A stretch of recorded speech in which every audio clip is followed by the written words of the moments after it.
హాస్పిటల్లో డాక్టర్గా వైద్య వృత్తి చేసుకుంటూ విరించి హాస్పిటల్ నడుపుకుంటూ తన పనేదో తను చేసుకునేటటువంటి మాధవీలత ఆధ్యాత్మిక కార్యక్రమాలు వీటిట్ల వరకు తెలిసినటువంటి ఆవిడ ఒక్కసారిగా భారతీయ జనతా పార్టీలో చేరడం, హైదరాబాద్ ఎంపీ క్యాండిడేట్ కావడం, ఆ తర్వాత ఆవిడ మాట్లాడిన ఆవిడ హావభావ సరళితో అందరి దృష్టిని ఆకర్షించింది. సనాతన హిందుత్వం మీద సీరియస్గా, అంటే ఆవిడ ఆహార్యము సనాతన హిందుత్వాన్ని రిప్రజెంట్ చేయడంతో పాటుగా ఆవిడ తీసుకున్న కాన్సెప్ట్లు కూడా అదే విధంగా ఉండటం, చివరికి ఇప్పుడు ఏ స్థాయికి వెళ్ళిందంటే రాజాసింగ్ లాంటి వాళ్ళని కొన్ని చోట్ల కేసులు పెట్టడం నిషేధించడం జరిగింది.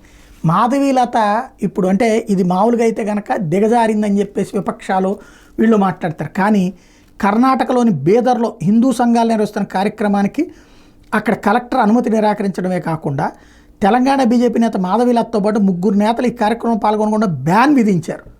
ఇది అత్యంత కీలకమైనటువంటిది.